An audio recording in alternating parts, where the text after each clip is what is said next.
end of the world. I could feel all this death. Everything they've built will fall! And from the ashes of their world, we'll build a better one!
This is a look from space, courtesy of NOAA, of the earliest hurricane in the Atlantic in 78 years. Hurricane Alex right now, one for the history books. Now, this is also the strongest January Atlantic hurricane in 61 years. And yes, very rare to have hurricane warnings in January, which is what we're seeing right now in the Azores. So this is a Cat 1 hurricane moving over the Azores and slated to bring some decent amount of rainfall, which will cause life-threatening flash flooding. We're also going to see destructive waves and mudslides on tap with this. Now, beyond the Azores, this will stay a Category 1 through the weekend. But notice something interesting here about the track. It is now curving toward Nova Scotia. It was originally headed for Greenland, but actually the nor'easter that we're seeing move up the east coast is affecting the path of this. So Hurricane Alex will eventually wrap around that and head towards Once again, Nova our Scotia. top story at this hour. A strong earthquake has hit northern Japan. Japan's meteorological agency says the magnitude was 6.6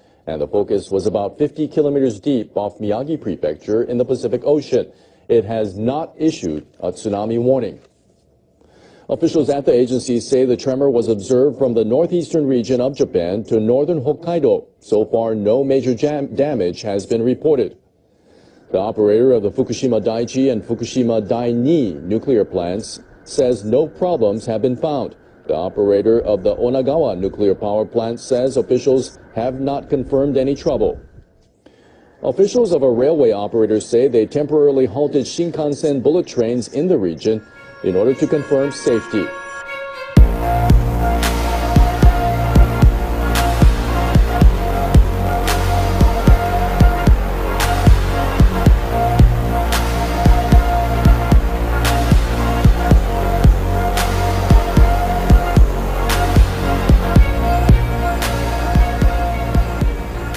Well, scientists in Hawaii are scratching their heads over something they've never seen before. This is after new explosions at the Kilauea volcano. Check this out. It's a really weird-looking egg-shaped thingy, about a half-inch long. It's hollow, kind of like a balloon, thin, really glassy shell.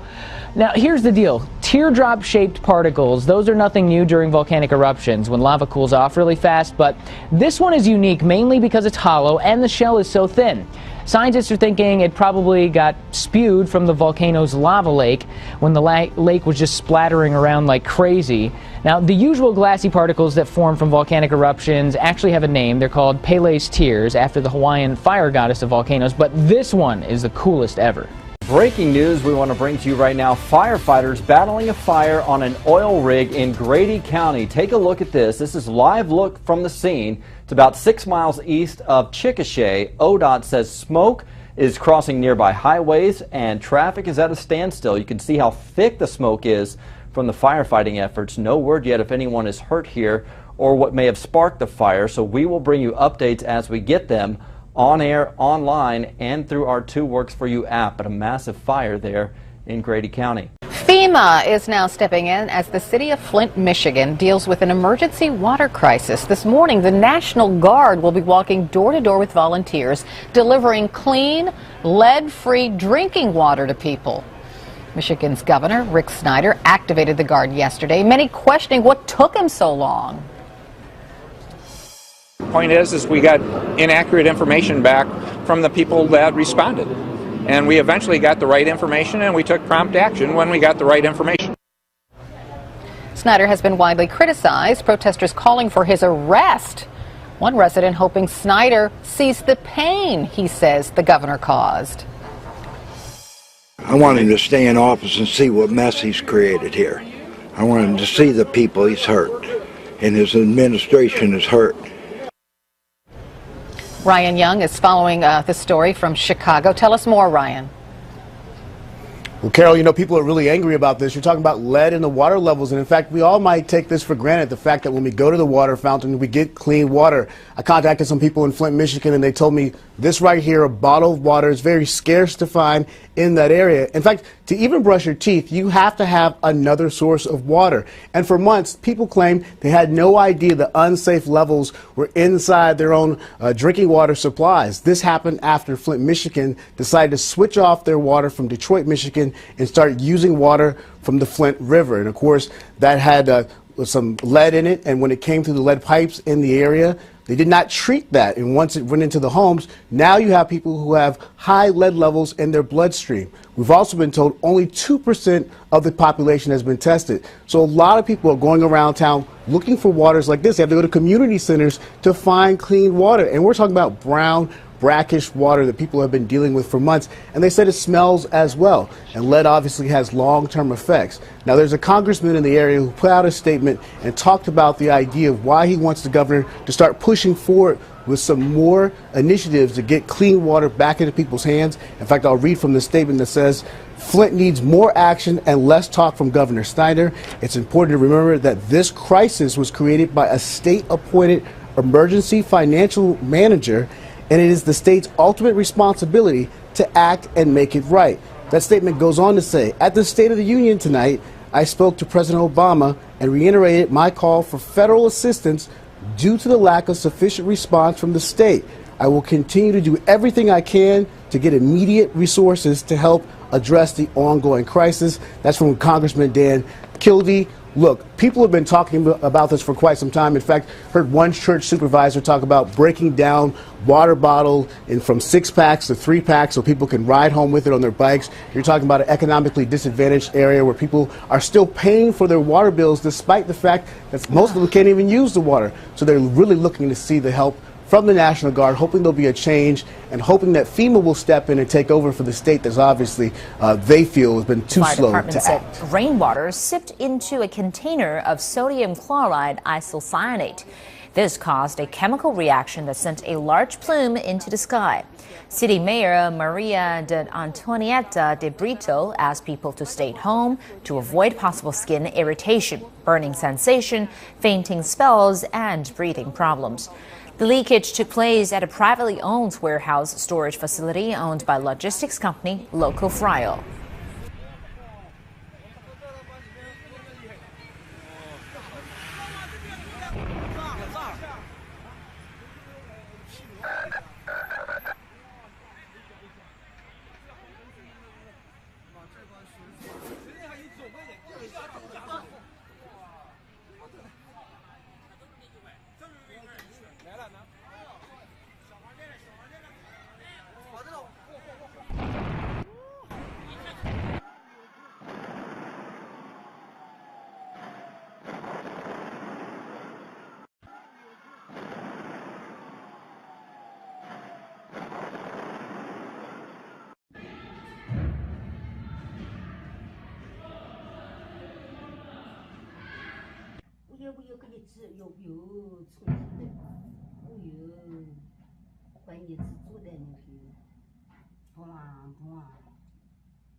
An illegal fireworks plant has exploded in central China's Henan province.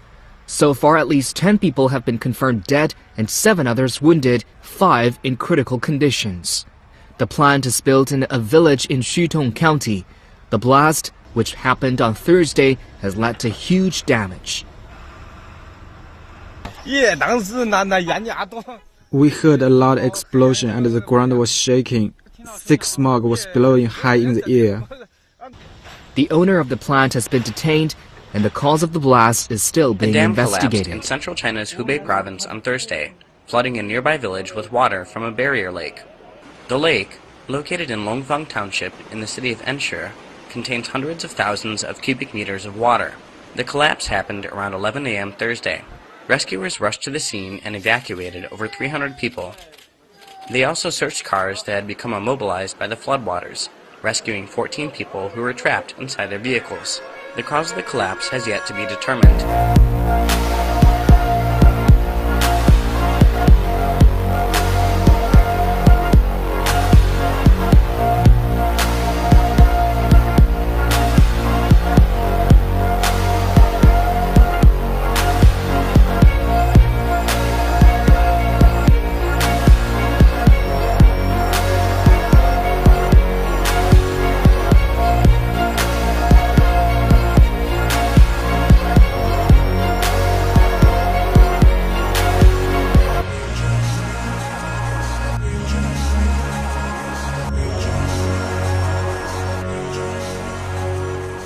New video just into CNN. It's from the Iranian news agency, and it shows our American sailors being turned over to American authorities. These are the 10 Navy sailors whose boat drifted into Iranian waters, supposedly illegal waters. The Iranians took them into custody and held them overnight for nearly a day. You can see the sailors sitting there, and you can see the Iranians, I would suppose, looking at these Americans' passports. One note about the video you're seeing there, and again, as you say, sourced to Iranian TV, that appears to be the moment of capture when those sailors were there on their knees, as you see in the video, with their hands up or their hands behind their head. Really not a pretty picture to see. I mean, I talked to a lot of guys in the military, and you can see from the expressions on those U.S. sailors' faces, they were not happy with the situation. From the very beginning, as you know, Carol, administration officials saying that there was nothing hostile about this act, no hostile intentions here. They believe that it was merely a mechanical issue. The boat had an issue. The Iranians came and detained them because they were in Iranian waters by accident, it appears, not by intention. But I'll tell you, when you see sailors or soldiers with their hands behind their heads on their knees, it raises the question, how were they taken? What were the circumstances under which they were taken? We don't know yet. I have asked if they were taken at gunpoint, but those images certainly uncomfortable, I would say, to see. Well, Colonel Francona, we saw those weapons being laid out on, on the boat. Those, I assume, were from the American sailors. So how exactly would such a thing go down, generally speaking? Okay, what happens if you drift into somebody's territorial waters? Normally, you're looking for assistance. We're not at war with Iran. You normally expect other seamen to come out and render assistance. This is what happens when they come into our waters. This happens more often than it is reported. You simply greet, see if you can render assistance, get them back into their own territorial waters. If they need medical assistance and navigational assistance, mechanical assistance, you do what you can on the high seas. What the Iranians did was a gross overreaction. Of course, this is the IRGC. They're very aggressive.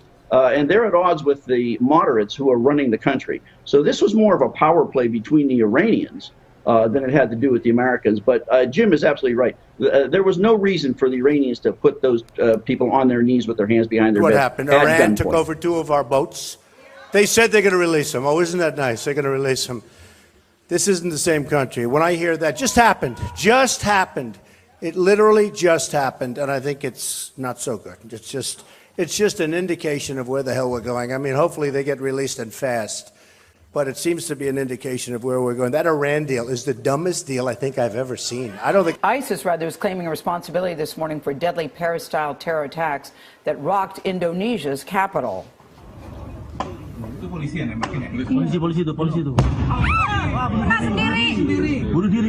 Bunuh diri. Looking at witness video capturing gunfire and apparent suicide bomb explosions targeting foreigners at a Starbucks and a shopping area. 7 people are dead, including 5 of the attackers. Police battled for almost 3 hours before the fighting ended there. Seth Doan is following this unfolding story from Beijing. Seth, good morning. Good morning. Indonesia has raised its security alert to the highest level, and its president is calling this an act of terror. The explosions, this one outside a Starbucks, rocked a busy part of central Jakarta, an area packed with offices, luxury hotels, and not far from Indonesia's presidential palace. The gruesome aftermath was in places too graphic to show.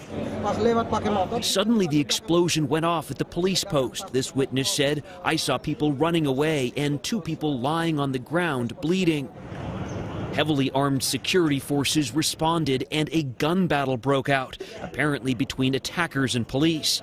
Indonesian authorities tell us the assailants rode motorbikes and used both grenades and guns. Christian Hubel is an advertising executive living in Jakarta. It looked pretty serious, so it looked like a terrorist attack or something like that. We saw there were multiple explosions and a lot of people were running away. Indonesia has the world's largest Muslim population and has battled Islamic extremism. This is the first major attack in Jakarta since 2 hotels were bombed in 2009. In 2002, more than 200 people were killed in a bombing on the Indonesian island of Bali.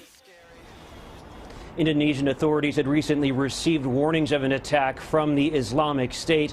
When I was in Indonesia earlier this month, I saw stepped-up security at sites popular with tourists. It's really unfortunate, but Jakarta isn't the only city today reporting of these deadly explosions. A car bomb has killed similar number of people in Turkey again. That's right, just a rash of violence. Though the attack in the southeastern part of Turkey was not carried out by the Islamic State, we've heard that Kurdish militants launched a truck bomb attack on a police station overnight in the town of Sinir. Security officials say the explosion killed 6 people and wounded 39 others. There's been a surge of violence in that mainly Kurdish region since a 2-year ceasefire between the state and the Kurdistan Workers' Party, or PKK as it's commonly known, collapsed 6 months ago. Well, to return briefly to the Islamic State militants, today's attack in Jakarta follows suicide bombing in Istanbul on Tuesday, which killed several number of people, and Turkish authorities have blamed on ISIS for that attack. That's right. That attack was in an area populated mainly by foreigners. 10 Germans were killed, so it appears the Islamic State is targeting foreign nationals, in particular people from the West. Right. A slew of terrorist attacks around the world these days, and we hope this will be put an end to it. A very fatal week coming up. All right, Bruce, thank you so much for that. My pleasure.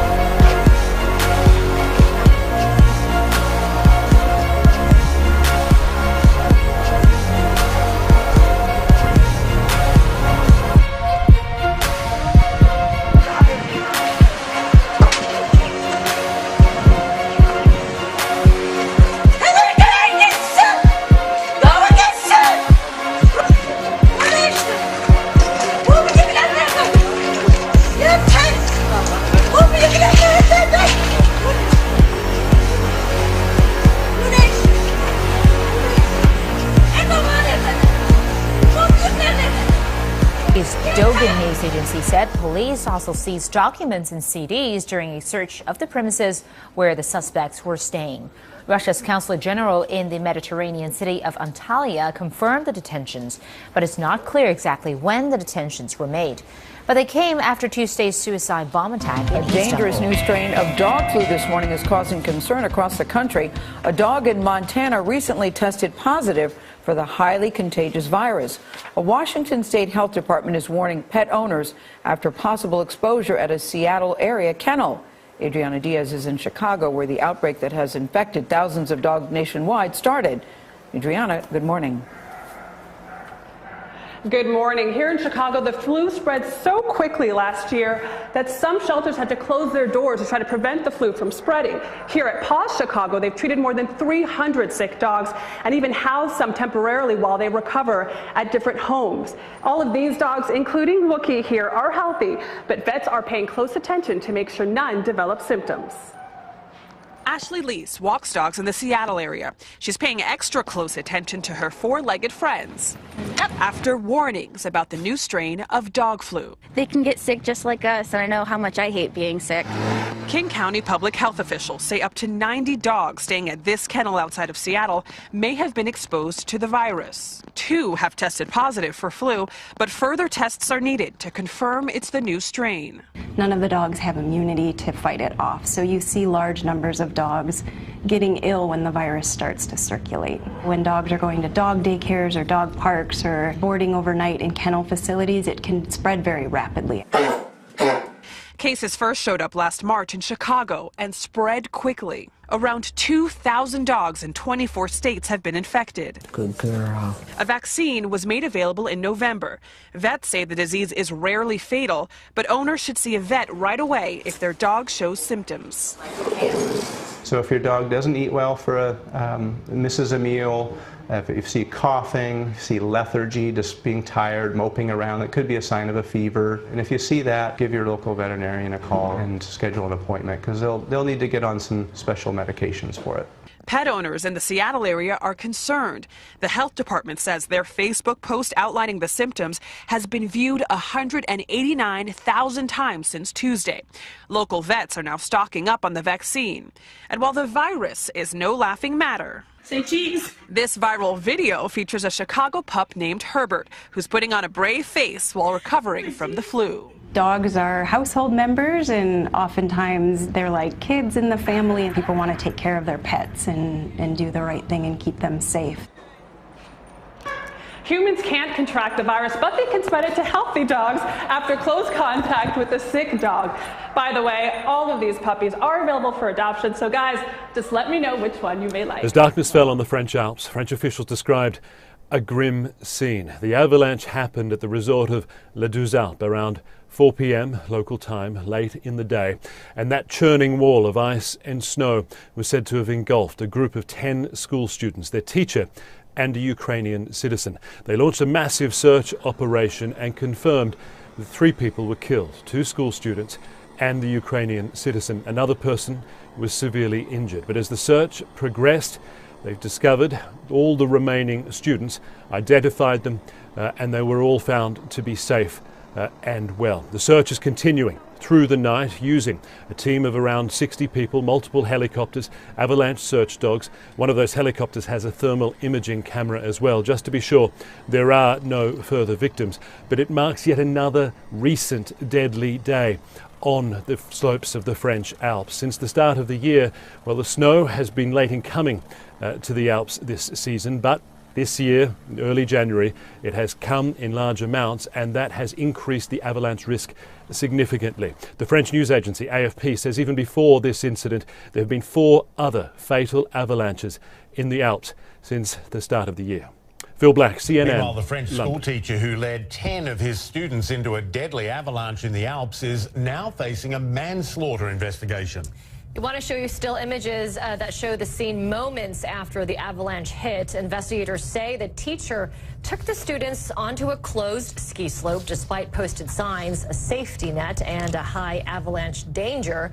2 students, a 16-year-old and a 14-year-old boy, were killed along with a Ukrainian skier who was also on the slope. And we spoke a short time ago with CNN's Christina McFarland. She's the host of CNN's Alpine Edge and has been in the Alps now for weeks. And she told us what the teacher and students did wasn't that unusual. People ski off-piste a lot in Europe throughout the season, and the areas are not always marked by a sign, but if they are considered to be dangerous, then they are roped off. It's certainly not forbidden, but what's happened here is that beyond the fact that the off-piste run in question was closed in Le Deux Alpes, the school group appear to have missed a lot of the warning signs on that day.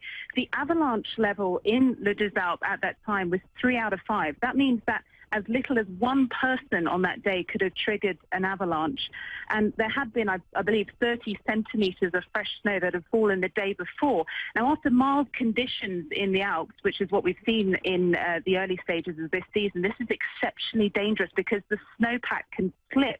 And it also sounds like that it was unlikely that the school group were actually wearing the right equipment, which would be a probe, a shovel, an avalanche transceiver. These are standard pieces of equipment for anyone venturing off-piste. Now, when you add all that to the fact that they were attempting this descent on a black run, which is France's highest difficulty rating, a very steep slope, unfortunately, it's really a recipe for disaster in these type of conditions.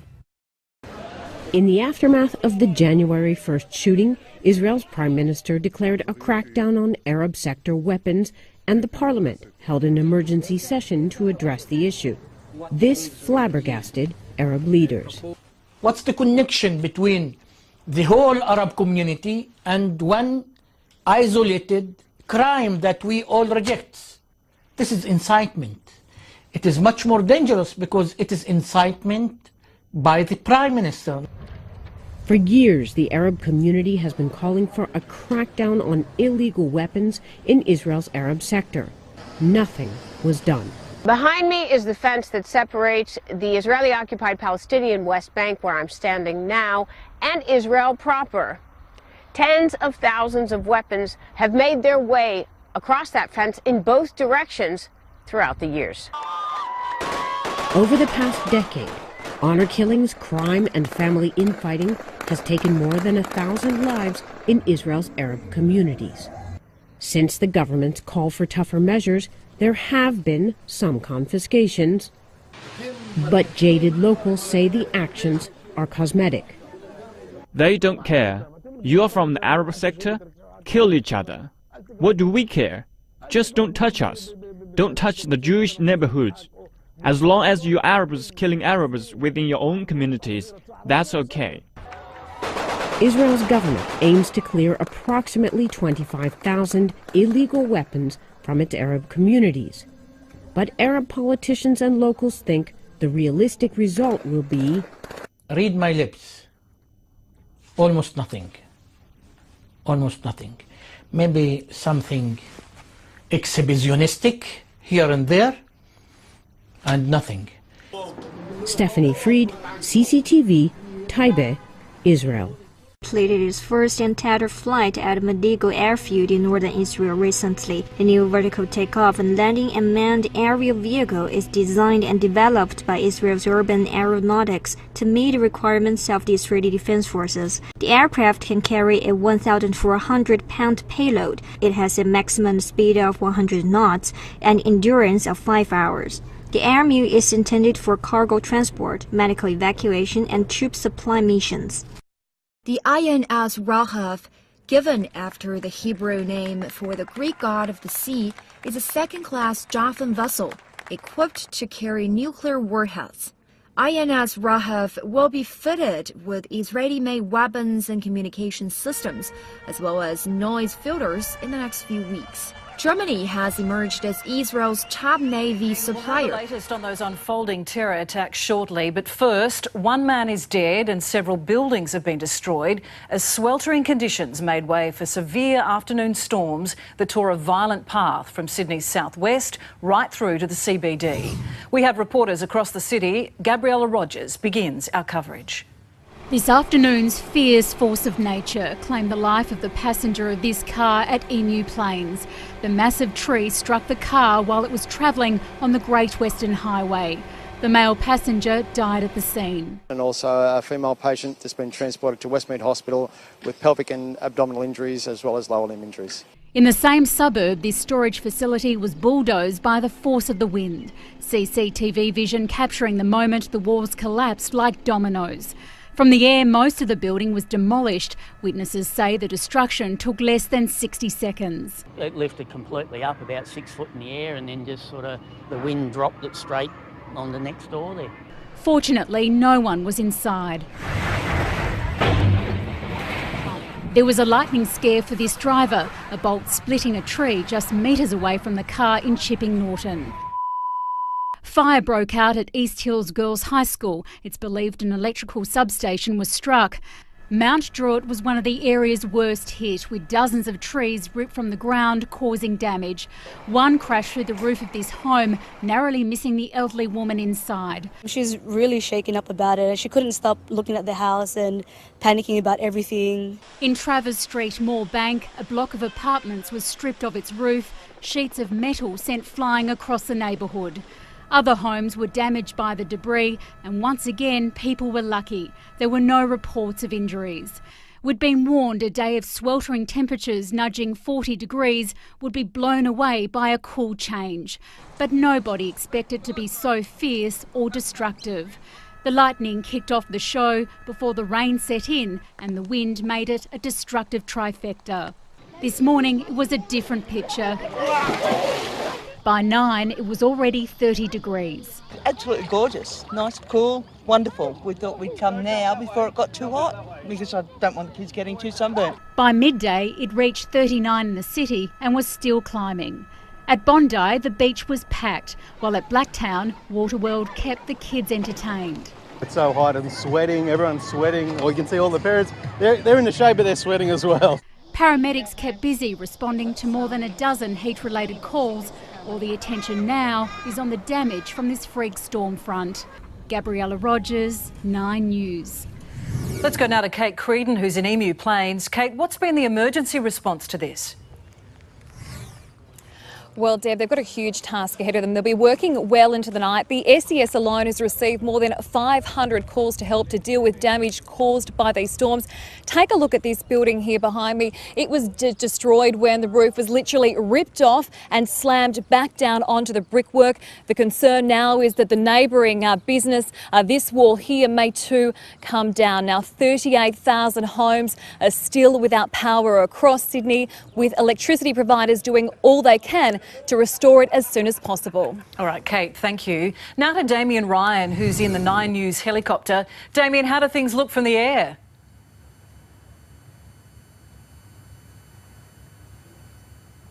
The storm itself was like a hit-and-run mission, but the weather up here, as you can see, is still very lousy. We've got low cloud and plenty of rain, and it's only making matters worse for some of the residents in Moorebank, as their apartment block has been stripped of its roof. You have seen that damage earlier on, incredible force, sheets of metal flying around everywhere like missiles, and incredibly no one was injured. Everyone is okay, but for those residents, of course, tonight they have no roof, so they'll be looking for somewhere else to sleep this evening. Extraordinary destruction there, Damien, thank you. Let's go live now to Ellie Walsh, who is in Mount Druitt tonight. Ellie, what's the damage like where you are? Oh, Deb, it's just absolute carnage here on Methven Street in Mount Druitt. Winds of 76 kilometres per hour have whipped up massive trees like this one, wrenched them from the earth. And this is just one of about 20 trees scattered up and down this street here that were pulled from the earth and hurled across homes. One resident, an 84-year-old grandmother, narrowly missed being crushed after a tree crashed through her lounge room window. Elsewhere, residents have described what appeared to be a tornado hurtling down this street and through the suburb. Of course, then came the rain, then came the hail, roofs ripped off. As you can see, the SES have already been out here. They're already being they've already been kept very busy tonight. And of course, this is just one street right across the state that's going to keep the SES incredibly busy, Deb. A lot of people counting the cost. Ellie, thank you. Kelly Fedora is at the Traffic Management Centre for us. Kelly, a number of roads have been closed right around the city. What's the very latest? Well, Deb, the biggest concern for peak hour drivers is on the Princess Highway at Rockdale, around the site of that partial building collapse. There are concerns that debris could be blown onto the road, so northbound lanes remain closed. The Great Western Highway at Emu Plains also remains closed because of that fatal accident. But I can tell you that the Horsley Drive at Wetherill Park has been reopened after that fallen tree and power lines were cleared. Now, traffic lights are also out across Sydney, and there are heavy delays right across the city. There are also problems with public transport, buses being called in to replace trains on the eastern suburbs and Illawarra line along with the western line. So, Deb, the message tonight is be careful and patient. Good advice. Thank you, Kelly.